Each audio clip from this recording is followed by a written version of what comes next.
Hey everybody, this is Brad from Johnson Small Engines, better known as the one-handed mechanic. If I can do it, you can too. Today we are working on a Bilt 2410 and it does not start. So I'm going to go ahead and start to diagnose it for you, and if we need to, we're going to get into repair. So first thing you want to do is check your oil. It is important to check your oil to make sure it does not smell like gasoline. Now this one here is showing way overfilled. Let's see if it smells like gasoline. I want to say it definitely has a smell to it. It's definitely dark, like it's never been changed. Let me just check the consistency. If you definitely smell gasoline, definitely check. Yeah, I would say there's definitely gas in this oil. We should go ahead and diagnose this. We're probably going to have a carburetor issue right off the bat, as you can tell. But if you have gas in your oil, you want to drain it, get it out of there, start fresh with fresh oil in there, and go from there. So we definitely know we have to change the oil. Check your gas, make sure it smells okay like gasoline.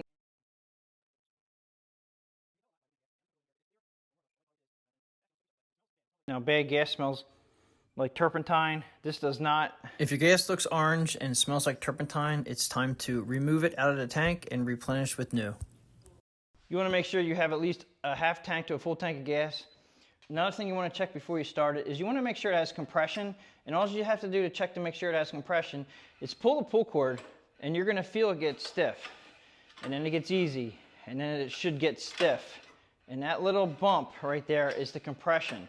It needs to have compression, and you can feel it every so many turns of the engine. You'll feel it get tight, and that's compression. If you have absolutely nothing and you pull this pull cord out and it's real smooth and there's no resistance at all, you most likely have an internal valve problem.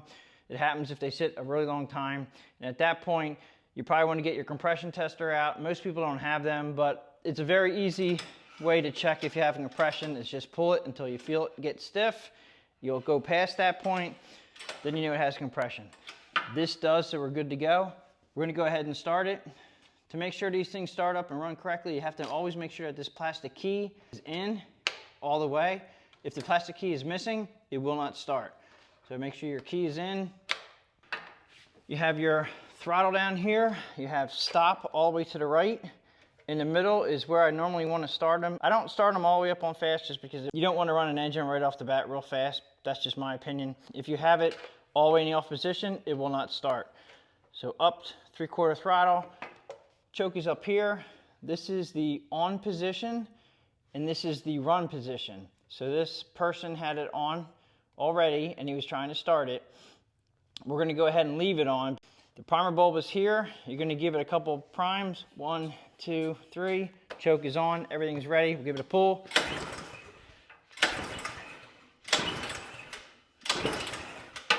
Doesn't start. Sometimes you take the choke off, give it a couple more pulls. Doesn't start. At this point, we want to see if it has spark. The easy way on most machines is you're going to squirt a little bit of fuel inside the carburetor throat, but on these snowblowers, they don't make it easy and you can't access that port. So we're going to go through a spark plug hole.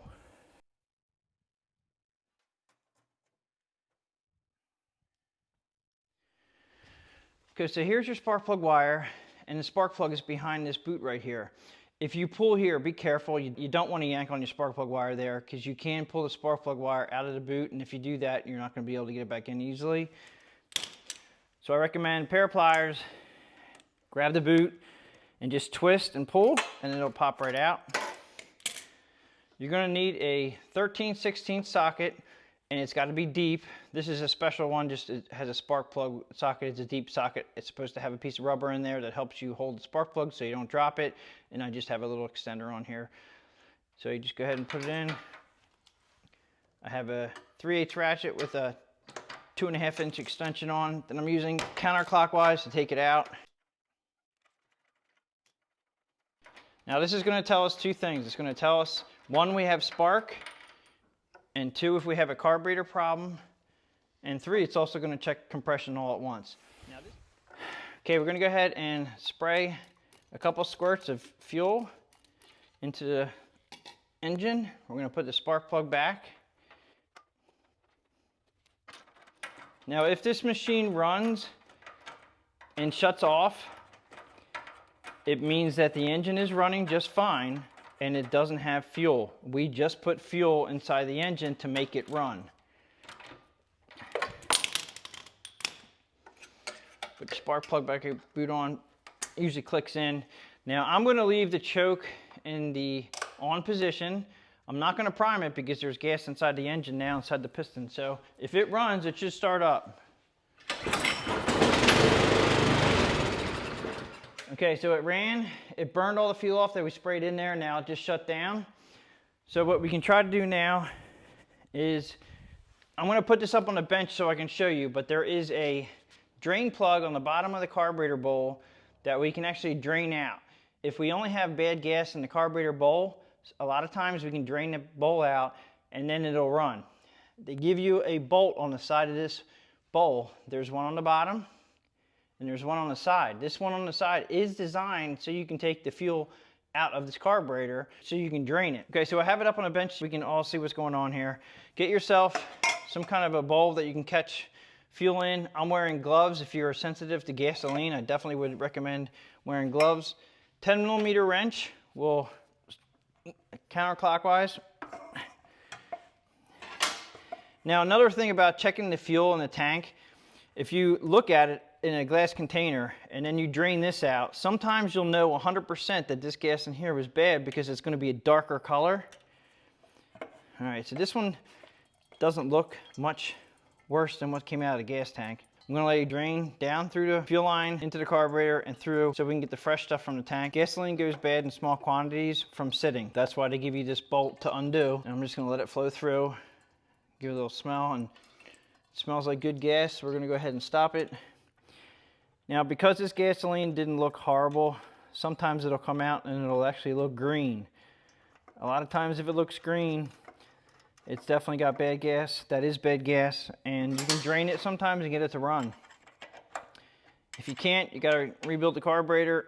But before rebuilding the carburetor, we're gonna give it one more try.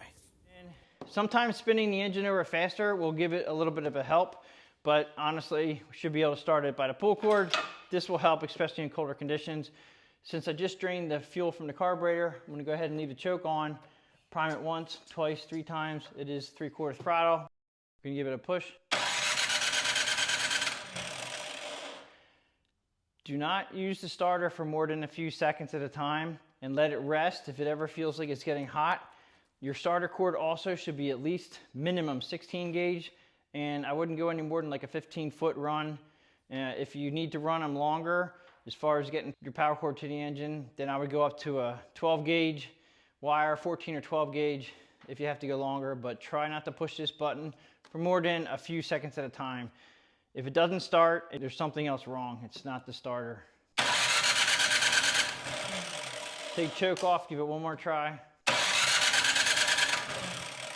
Okay, so we 100%, we're having a problem getting fuel to it. So it is the carburetor. We're gonna go ahead and disassemble the carburetor and clean it. Okay, so this bolt came in a bag from the customer. And I can already see that this is where it was supposed to go, and the reason why it doesn't go is because it's basically the wrong size bolt for that hole. And so somebody's been into this before me, and hopefully they didn't mess anything up. But while we're here, we gotta find out the right bolt. That was already off. We do have to take this one off. You have to take this one off here, and then you have one here and one here that takes off this cover. Now we do need to pull this off. Now this choke knob will pop up, and I just use this is my clip removal tool that I use for a lot of my videos. It just pulls up. Just make sure you remember which way it goes. It only goes on one way. If you're not careful, you can break the shaft inside there. Just make sure that when you take it off, it's in the position and you remember it. This one's in the run position. We're gonna make sure we put it back there. And then also around the front here where the throttle is, you're gonna hear a little background noise. This is my heater coming on. Right here, there's a slot, and you can put the throttle right where the slot is, and then when you pull this cover off, it'll just slide right out the slot, which is nice because the old style, which I do have videos on the old style engines like this, I'll put them in the link in the description below if you have the old style on how to take this all apart. They have changed the configuration a little bit. I'm gonna go ahead and take top bolt out here.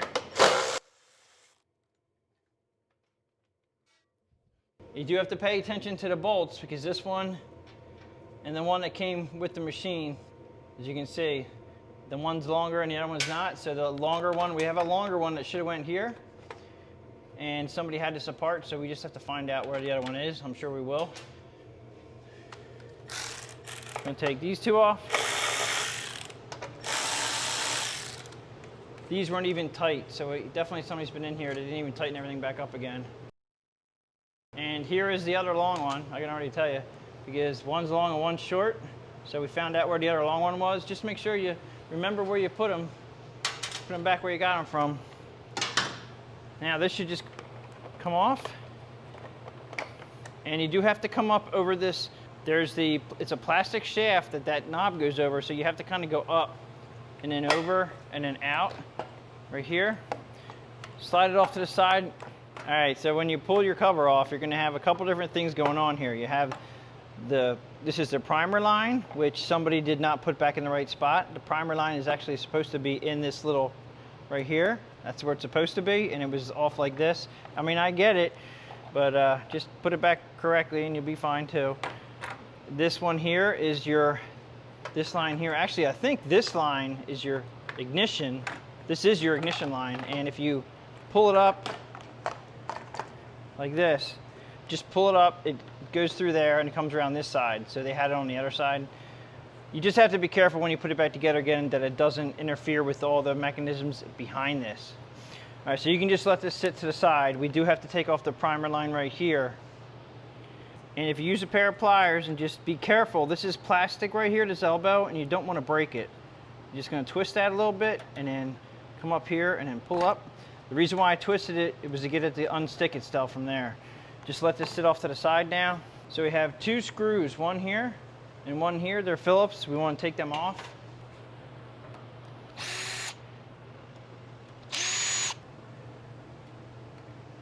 When you put these back on, they go into plastic, so you don't want to use like the gun that I just took it off with. You want to just put them in by hand so you don't strip the threads.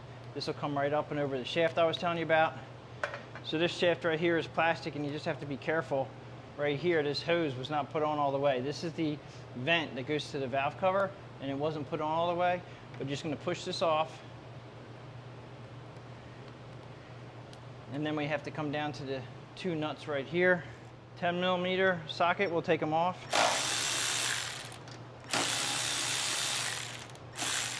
Before I go any further, I should have taken the fuel line off first, but I'm going to go ahead and take this fuel line up and off.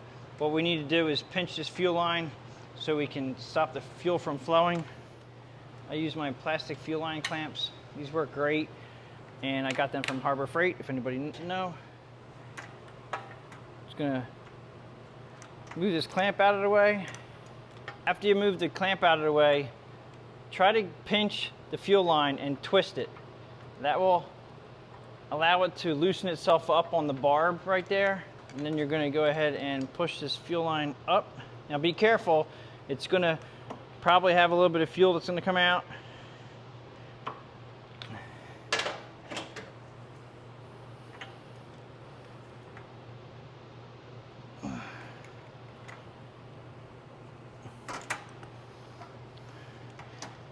And we're gonna let some fuel flow out of here. Even though we did drain the carburetor, we just want to make sure we don't have anything stuck in here, and we want to make sure the flow is going to be good. So we're going to go ahead and take these nuts off the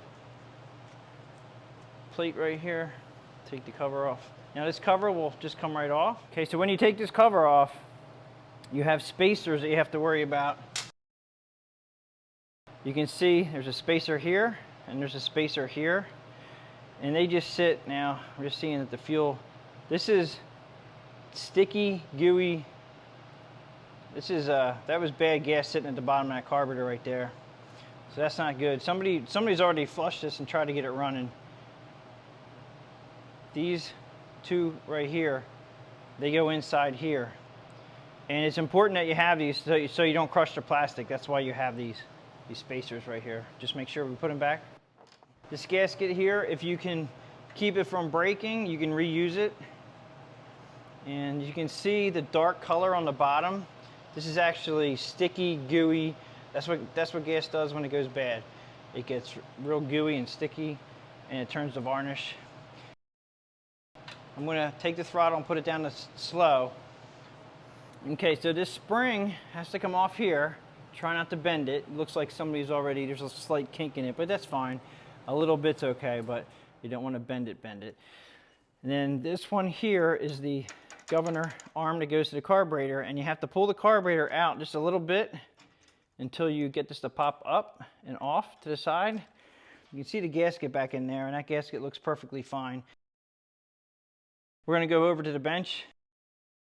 This carburetor is going to be full of fuel. There's a couple different ways you could drain it when it's back over there on the machine, so keep that in mind. I'm going to drain this into the container here. Okay, so here's the carburetor drained. We're going to go ahead and take the bottom bolt off. Now, pay attention to where the bowl is with the correspondence to the hole in the bottom of the carburetor bowl right here. When this is sitting on the machine, the carburetor nut that you take off to drain the carburetor bowl must be facing a certain direction so it's easy access. What I normally do is I'll scratch a line on the bowl and then scratch a line on the carburetor base. And it doesn't have to be pretty, just have to make sure you know where it goes. Now we can go ahead and 10mm wrench or socket. Ugh, this is tight.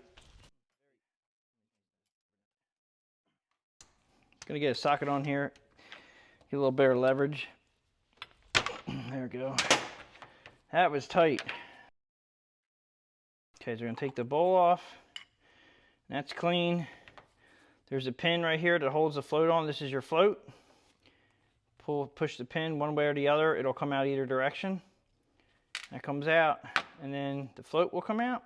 And what you're checking for here is the needle valve right here. It's in pretty decent shape. You just want to make sure that there's no debris. Make sure the spring is operating as it should. Shake the float, so if you hear anything floating around in there, your float sank, you need a new float. Okay, this is Brad from the future. I'm using a different carburetor. I did forget to tell you guys, very important, other than the needle valve here that makes sure it's clean, the spring's working, your float's not sunk. You have to make sure that this is the inlet seat right here. This is a brass inlet seat, and you have to make sure that that is clear and clean and it doesn't have any imperfections in it, or this needle valve right here, it seats inside that. And if this is not seated properly, you can have extra fuel flowing. It's not supposed to. If there's any debris inside that inlet right there, it's not good.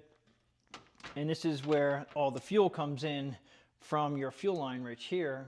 Your fuel line connects to the inlet right there, and then it flows through to here, and that comes out. And your needle valve and your needle seat, very important. That's what regulates the fuel. This is what regulates the fuel coming in and out. So it is important that, yes, you take care of this, make sure this is clean, make sure that needle valve right there at the end of it's very clean and the spring's working, but it's also just as important to make sure that that brass inlet seat is in good condition. Now, I know 100% that you cannot get these seats for the China carburetors, and if you need to, just replace your carburetor if this is in really bad condition, but 99% of the time, these seats can be cleaned out without a problem, and you can put it back together again. This is the OEM carburetor that comes with the machine. It was made by HUAYI, and if you do replace your carburetor, replace it with this carburetor, and you can find them online. You just want to go with the OEM. If you go with a really, really cheap one and they may or may not work for you, just keep that in mind. Most of the time with these carburetors, the problem's going to be right inside here, which is the main jet. So we're going to go ahead and pull that out. A slot head screwdriver, and it's a brass piece in there, so you don't want to strip that in there. So I have made a tool that works. This is a number 5 bit, and I think a number 4.5 will fit in there too. For anybody out there who has this bit collection, I have this too, but this has to be connected to something else. I just have one made up. I've been using it for the years. It just makes it easy for me, and it works perfect. Just gonna unscrew this all the way out. It will not come all the way out. The threads end about 1/4 inch in, and the reason being, they're different threads for the bowl nut. So the threads will actually end way back up in here, and the bowl nut threads are right here. So when you get it to the point where it doesn't unscrew anymore, you just tip it on its side, tap it, it should fall out like that. And the main thing with this is 90%, 99% of the time, this jet will be clogged. And if you can see that, it looks pretty clogged to me. I'm going to go ahead and we'll just use a piece of wire to clean that. Now inside here is the emulsion tube, and it should slide out. And if it doesn't slide out, try tapping it on a block of wood.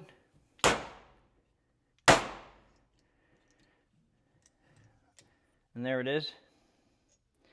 And this also gets clogged, and I can already see that right in there, there's some goo stuff in there. So this needs to be cleaned, and there's a lot of different holes in here. We need to clean them out. If you have compressed air and you can blow this stuff out, that's great. If you have an ultrasonic cleaner or access to one, that's another great thing to do. For this video, I'm doing it for everybody out there that has none of that. I would use my ultrasonic cleaner, but right now I'm just trying to get this thing up and running for you guys. There's a couple holes in here also that we can poke, and I don't know if you can see them in there, but they're very small. There's like 4 of them in there in the back corner right there. I just have a piece of wire, I think from just a wire brush or something, and I'm just gonna roll it around. I'm just gonna blow through it. And look, now we can see through that. All right, so that's all it was a blockage right there. And these carburetors are so tight tolerances, that's what happens. Now, as far as this goes, you can spray, if you have any kind of spray cleaner, carburetor cleaner on the brass, that's fine. I'm going to go ahead and spray this. Be very careful, wear safety glasses.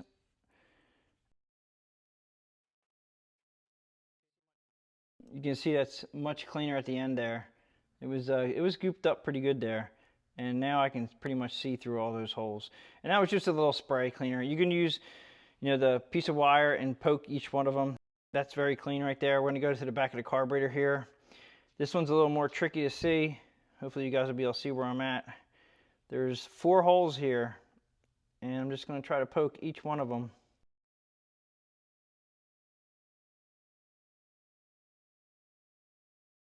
It worked. I got them all poked through. And then you also have a jet. This is your low speed jet underneath here. Now this is your throttle screw, and you're going to want to unscrew the throttle screw, but be in mind where the screw is and where your idle is sitting here. Okay, there's not much threads poking through, and this is where your governor arm is going to make it idle. This is where your throttle shaft is. So you want to come through. I'm going to make it come through that a little bit more. That's a little bit low of an idle, but also it holds your jet in. So you want to make sure that you put this back where you got it. I'm pretty confident that somebody has been in here other than me, and yeah, that's a little bit low of an idle. We're going to bump it up. Once you get to this point, link in the description below for anybody who wants one of these things. These things work great for taking things apart. These are made to take off clip fasteners, and it pops up the jet real nice and easy. Also, this is a little bit on the gooey side in here, so so look, there's a little teeny jet, and you can't even see it. It's so small in this one. Now what I do with that is, this may be a little bit thick. I may need to find a smaller one, but I try to poke right through the center of it.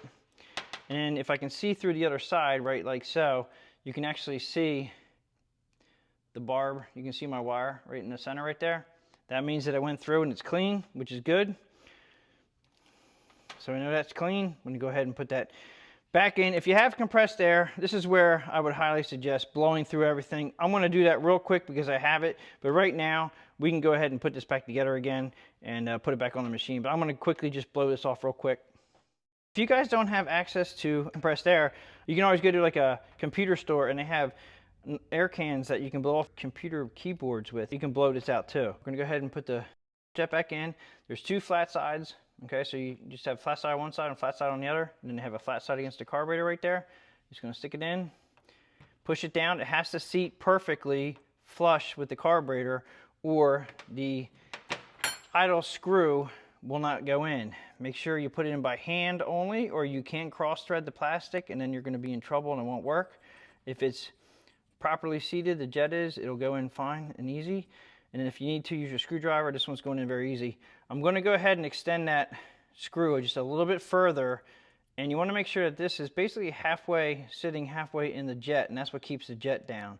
So it's a purpose of 2 things. It's actually pretty convenient. Okay, so with that together, we're going to go ahead and put the emulsion tube back in. It only goes in one way. The flat spot with the little stubby end right here it will sit against the jet when the jet goes in, when the main jet goes in, so it has to go together like this. So we're going to put the long end in first, jiggle that around, tap it in there, put your jet in, just going to slide that in. It's not going to be seated until it goes in a little way, so we're just going to go ahead and push that in a little bit before you get to the threads. Use my screwdriver, screw it in until it gets snug. You don't have to tighten, don't go crazy cranking it tight, just make sure it's snug. Now this gasket, the bulb gasket, did not come out, so we're going to leave that alone. If your bulb gasket fell out while you were doing it, just make sure you clean the recess there, put it back, make sure it's seated properly before you put the bulb back on. At this point, we're going to go ahead and put the float and needle valve in. Push your pin in. Doesn't matter which side you go in. And then you have to line up the hole in the pin with the flange. Slides through. Just have it sticking out evenly on both sides. You're going to put your bowl back on. And then we're going to line up our marks that we scratched. Our lines right here. We're going to line them up. I'm going to go ahead and put this bowl nut has a gasket on it. It's in okay, good condition. We're fine with that. We're going to go ahead and use it.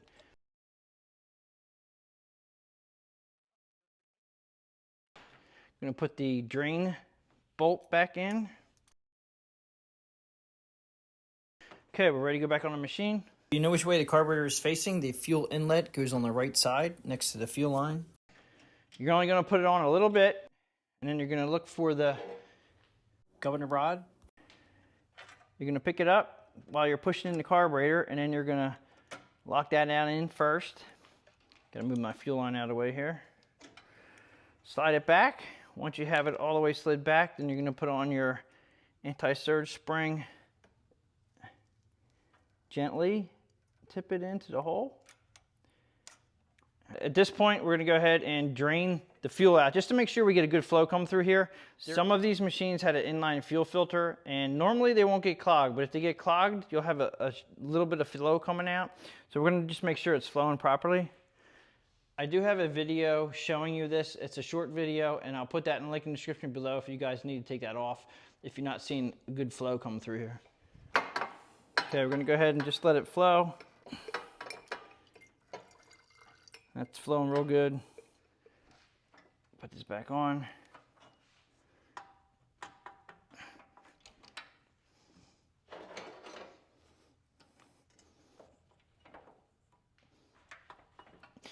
Just make sure your fuel line is all the way down.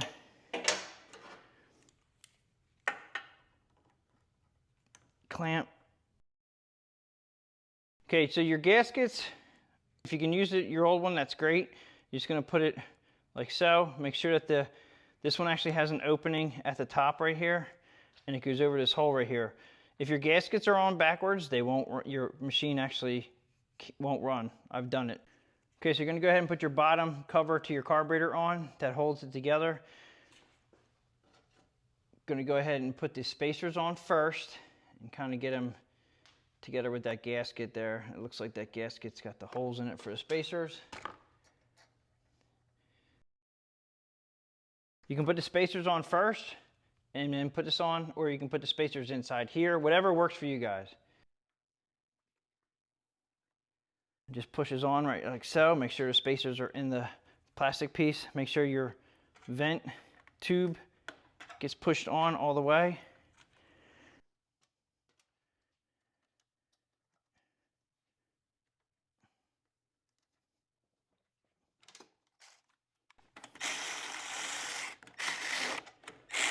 Tighten them up evenly. You're going to put the top part on. You can slide it over your choke shaft. And it's like a puzzle. It fits nice, perfectly right down here. And this is another reason why it's hard to spray anything in the carburetor right here. A lot of engines are open here, and you can spray stuff in, and it allows you to start the engine to see if you have a carburetor problem, whereas we had to go through the spark plug. But I'm just showing you right here that it's pretty covered up. There is no air filters on these, and they don't want snow going in the carburetor, and this is how they do that.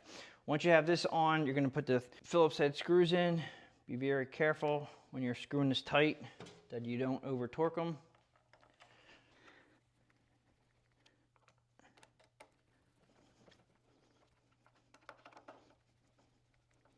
Just snug them up. Now we're gonna go ahead and just disconnect your fuel cutoff right here. We're gonna go ahead and put the cover back on, and I usually try to line up the throttle about where I had it. Okay, so we're gonna go ahead and put the primer line. I'm gonna try to put it where it's supposed to be, inside here. And I'm gonna put it down over there. Okay, now be very careful, this is plastic. I have had a couple comments stating they broke that, and how do you get one? You can't, you replace the carburetor. All right, so everything's where it should be. Okay, so now we have to get this cover up over this, over the rod here where the hole goes. And I start from the bottom up, and I put our throttle in first, and then you have your little tab here that has to go behind the tank. Push it in the back through like that, and then over the top right here. The two longer bolts, one goes right here, and one goes up here. To get back in there the easy way, so what I'll do is I'll put a piece of paper towel in the socket that holds the bolt, and you slide it back through there, get it started. Recover your paper towel. Sometimes it gets recovered, sometimes it gets pinched. Don't tighten them all up until you get the other two in. Okay, so you're going to go ahead and put the short ones on this side. Now we can go ahead and tighten them up.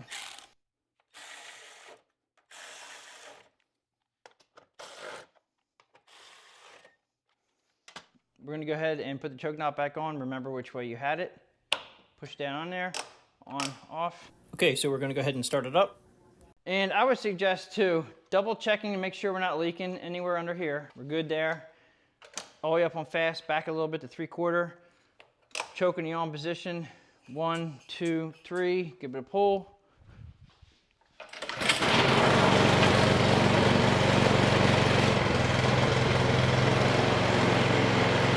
Just took the choke off.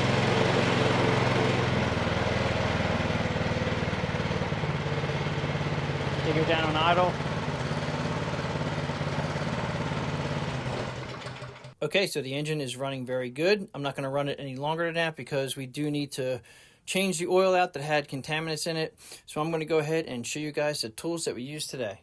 Okay, so the tools that we use today on this job: 1/4-inch electric ratchet, a couple different pliers, needle nose, regular pliers, inline fuel shutoff, and you can get these as like a packet of 3 at Harbor Freight.